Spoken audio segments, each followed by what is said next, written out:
Hello everyone, welcome to my YouTube channel. मैं हूँ विशाल और इस वीडियो में आपसे बात करूंगा types of punishment under IPC and emerging trend as evolution of capital punishment. कि क्या ट्रेंड चल रहा है एवोल्यूशन ऑफ कैपिटल पनिशमेंट का, कि इंडिया ने एवोल्यूशन के बारे में सोचा है, मतलब कि ख़त्म करने के बारे में, एबॉलिश करने के बारे में कौन कौन कंट्री ने एबॉलिश कर दिया है कैपिटल पनिशमेंट को। तो वीडियो को पूरा एंड तक ज़रूर देखना ताकि टॉपिक को अच्छे से समझ पाओ, क्योंकि it is very important topic in exam point of view, specially competitive exam point of view से, कि डेथ पनिशमेंट को एबॉलिश किस किस ने किया है, ये बहुत ज़्यादा इंपॉर्टेंट है। So let's get start the video. So first मैं बता देता हूँ कि कौन कौन टाइप से पनिशमेंट होती है under IPC. First one is capital punishment, like death sentence भी बोलते हो इसको, सबसे बड़ी punishment. Second is life imprisonment, मतलब कि उम्र कैद बोल सकते हो इसको। थर्ड इज सिंपल इम्प्रिजनमेंट और rigorous imprisonment. Simple imprisonment means simple imprisonment and rigorous is harsh. And fourth one is fine and fifth one is forfeiture of property. So first पहले बात करूंगा कि इन पनिशमेंट्स की, और फिर बात करूंगा emerging trend as evolution of capital punishment. ठीक है, तो वीडियो को एंड तक जरूर देखना। तो पहले बात करता हूँ मैं, कैपिटल पनिशमेंट क्या होती है। It is a punishment and person is executed till death, मतलब उसको मार दिया जाता है। आपको पता ही होगा कैपिटल पनिशमेंट में डेथ सेंटेंस भी बोलते हैं, फिर उसको मार दिया जाता है जब उसको उसका ऑफेंस प्रूफ कर दिया जाता है। सो कैपिटल पनिशमेंट दी जाती है हर केस में नहीं, रेयरेस्ट ऑफ रेयर केस में दी जाती है। ये बच्चन सिंह के केस में मतलब कि ये जजमेंट आई थी। So it is very harsh punishment, very सारी कंट्रीज ने इसको अबॉलिश भी कर दिया है। There are two ways to give the capital punishment. First is hanging, second is shooting. India में दोनों, पर मोस्टली मतलब कि हैंगिंग से ही करते हैं। तो ये था capital punishment. Second one is life imprisonment. Life imprisonment is imprisonment till the death, मतलब कि उसको जेल में डाला जाएगा, इम्प्रिजनमेंट किया जाएगा, इम्प्रिजनमेंट जेल में रखा जाएगा मरते दम तक। बट बड़े लोगों का ये मिसकंसेप्शन है, पूछते हैं, बात करते हैं लॉ की फील्ड वाले भी, इनको भी ये भी नहीं पता होता कि लाइफ इम्प्रिजनमेंट का मतलब क्या होता है। कुछ लोग बोलते हैं life imprisonment is only for 14 years, but it is wrong. Life imprisonment is till the death. But जो अप्रोप्रिएट गवर्नमेंट होती है स्टेट की, वो डिसाइड कर सकती है, स्टेट की, सेंटर की, वो डिसाइड कर सकती है कि इसकी पनिशमेंट कितने साल की होगी। लाइफ इम्प्रिजनमेंट के अंडर कितने साल की, 20 साल की, 25 साल की, 30 साल की, या till death. But minimum minimum punishment under the life imprisonment is 14 year। इसलिए आप देखते हो ना, 14 साल बाद छूट जाते हैं, तो उसकी वो मतलब कि 14 साल तो होनी ही होनी है लाइफ इम्प्रिजनमेंट। अगर वो अच्छा रहा तो 14 साल ठीक है, 14 साल को उसको छूट जा सकता है वो, as per the appropriate government. Otherwise till death ही होती है life imprisonment. Third one is simple imprisonment. Simple imprisonment की आपको जितनी सजा होगी as per your as per the person wrongful act या क्राइम, तो उसको उतनी दी जाएगी। Simple imprisonment is that, and आपको सिर्फ उधर रहना है। और fourth one is your rigorous imprisonment, whether it is up to the court कि वो आपको होली या किसी पर्सन को होली इम्प्रिजनमेंट, होली रिग्रेस देते हैं, होली सिंपल इम्प्रिजनमेंट देते हैं, या किस पीरियड के लिए सिंपल दें, किस पीरियड के लिए रिग्रेस देते हैं। Under the rigorous imprisonment you should have to do the work, मतलब कि पर्सन जो क्रिमिनल होते हैं उनको काम करना पड़ता है, जो काम उनको अथॉरिटीज़ देती हैं एज पर देयर स्किल्स। उनको उतने घंटे काम करना पड़ता है, उनको उसके पैसे भी मिलते हैं, पर उनको हार्श लेबर का अंडर काम करना पड़ता है। It is called rigorous punishment. And fourth one is fine. And अगर कोई एक्ट करते हो उसके अंडर आपको फाइन भी एज ए पेनल्टी इम्पोज की जाती है। It is also punishment under the IPC.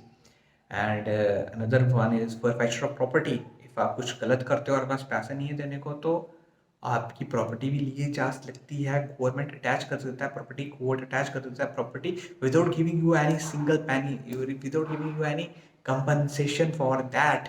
सो ये थी मोस्ट इंपॉर्टेंट क्वेश्चन की पनिशमेंट्स, जो कि पांच थी main: capital punishment, life imprisonment, simple and rigorous fine, and forfeiture of property. अब मोस्ट इंपॉर्टेंट क्वेश्चन जो आता है कि इमर्जिंग ट्रेंड ऐसे abolition of the capital punishment, क्योंकि एबोलिशन एबॉलिश कर दिया जाना चाहिए, बड़ी सारी कंट्रीज बोलती हैं, क्योंकि ये इमोरल है, क्योंकि भगवान को ही हक है किसी को जिंदगी देने का या मारने का।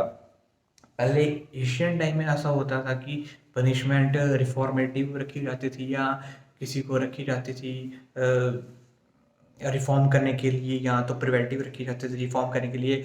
मतलब कि इंडियन लॉ में दोनों टाइप की पनिशमेंट रखी गई हैं, बंदे को रिफॉर्म करने के लिए भी रखी गई हैं पनिशमेंट दे के वगैरह, और प्रिवेंट करने के लिए भी रखी है। प्रिवेंटिव पनिशमेंट ये की हुई, प्रिवेंट करना किसी की क्राइम को दोबारा होएगा नहीं, या सीधे लाइफ इम्प्रिजनमेंट दे दो या सीधे उसको डेथ कर दो। सो अब ट्रेंड कैसा चल रहा है पूरे इंडिया में या पूरे वर्ल्ड में, तो बात करते हैं, पूरे वर्ल्ड की बात करते हैं। सो अर्ली 21 सेंचुरी में नियर अबाउट 134 या 33 नेशंस ने कैपिटल पनिशमेंट को अबॉलिश कर दिया, उन्हें इमोरल मान के इसको अबॉलिश कर दिया। ओनली अबाउट 64 नेशंस ये फॉलो कर रहे हैं इसको, कैपिटल पनिशमेंट को। बाकी सारे नेशंस ने इसको अबॉलिश कर दिया है, बोला कि इमोरल है। 64 नेशन में मोस्ट पावरफुल नेशंस हैं जापान, अमेरिका, यूके ने भी कोई कंडीशंस रखी हैं, यूके की ने भी रिटेन करी गई है, इंडिया ने भी रिटेन करी गई है। Mostly Asian countries and Islamic countries ने इसको रिटेन किया गया है कि बोलते हम ही अबॉलिश नहीं करेंगे। यूनाइटेड नेशन ने ह्यूमन राइट कमीशन ने उनको एक लेटर लिखा, ह्यूमन राइट ने, तो उन्होंने बोला कि सारी कंट्रीज को बोला, यूनाइटेड नेशन ने बोला कि सारी कंट्रीज को कि प्रपोजल दिया कि आप इसको कैपिटल पनिशमेंट को ख़त्म कर दो अपने लॉ के अंडर से। पर 35 लॉ कमीशन रिपोर्ट के अंडर इंडिया ने कहा India is a vast nation, मतलब कि अलग अलग प्रकार के लोग रहते हैं, बहुत ज़्यादा लोग रहते हैं, बहुत ज़्यादा गरीबी है, ऑलरेडी क्राइम रेट इतना ज़्यादा हाई है। तो अगर हम इसको अबॉलिश कर देंगे कैपिटल पनिशमेंट को, so there are very much chances कि क्राइम रेट बहुत ज़्यादा इंक्रीज हो जाएगा, बहुत ज़्यादा इंक्रीज हो जाएगा, जिसकी वजह से हम कोई भी ऐसा स्टेप नहीं लेना चाहते, अपने आप को, अपने कंट्री के माहौल को ख़राब नहीं करना चाहते, इसलिए हमने एबोलिश नहीं किया डेथ सेंटेंस को। अभी इंडिया में 20 साल में देखा जाए तो अभी 1000 समथिंग कैपिटल पनिशमेंट दी गई हैं, पर एग्जीक्यूट सिर्फ 3-4 ही हुई हैं। सिर्फ अजमल कसाब को हुई है, और अभी 1-2 पीछे हुई थी, और शापू को हुई है। मतलब कि इंडिया में डेथ पेनल्टी पूरे जब से इंडिया इंडिपेंडेंट हुआ अभी तक कोई ना करते 30 या 40 के रेंज में ही, या इससे भी कम है। So it is just to, मतलब कि पीपल को रियलाइज़ करवाने के लिए, बताने के लिए कि आप में हम दे सकते हैं। इसलिए ट्रेंड तो यही है कि India is not in the favour of abolition of death penalty. ये कॉन्स्टिट्यूशनल है या नहीं कॉन्स्टिट्यूशनल है, ये बात अलग, इस पर अलग वीडियो बनाऊंगा। इट इज़ कॉन्स्टिट्यूशनल, बता रहा हूँ कि it is constitutional, it is not unconstitutional, क्योंकि it is not mandatory, it is not mandatory. एक केस बताता हूँ, बच्चा सिंह के केस में, Bachan Singh versus state of Punjab के केस में कोर्ट ने हेल्ड किया था कि death penalty is given only in the cases of rarest of rare case. Rarest of rare case का मतलब क्या था, ये डिफाइन नहीं किया। उन्होंने कहा कि हर केस में हम डेथ पेनल्टी नहीं प्रोवाइड करेंगे, रेयरेस्ट ऑफ रेयर केस में डेथ पेनल्टी प्रोवाइड करेंगे, but rarest of rare case is still not defined. उसके बाद मच्छर सिंह के केस में बताया गया था कि कुछ गाइडलाइंस दी गई थी कि अगर कोई मर्डर करता है, हीनियस क्राइम करता है, ग्रेवियस कोई बहुत ज़्यादा बम ब्लास्ट करता है, तो उनको ही, अब तो रेप के केसेस में भी डेथ पेनल्टी मिल रही है कि बहुत ज़्यादा खतरनाक क्राइम करता है उसको, उस पे केसेस में ही इसको डेथ पेनल्टी दी जा सकती है, ऐसे नहीं जा सकती है। तो इसी बेसिस में अगर बात करें कि ये कॉन्स्टिट्यूशनल है या अनकॉन्स्टिट्यूशनल है, तो इट इज़ कॉन्स्टिट्यूशनल जब रेयरेस्ट और रेयर्स केस में दी जाएगी, बट इट इज़ अनकॉन्स्टिट्यूशनल कि अगर किसी ने मर्डर किया है तो उसको देनी है। अगर इसको मैंडेटरी बोलना है कि किसी ने मर्डर किया तो दे दो, तो इट इज़ अनकॉन्स्टिट्यूशनल। मैंडेटरी नहीं है death penalty, but it is constitution only in the cases of very high level crimes. So यही था इस वीडियो में। आई होप आपको वीडियो पसंद आई हो, वीडियो अच्छी लगी हो तो लाइक करना, चैनल को सब्सक्राइब कर देना, क्योंकि मैं इस वीडियो लेके आते रहूँगा। Bye bye, till good night, take care.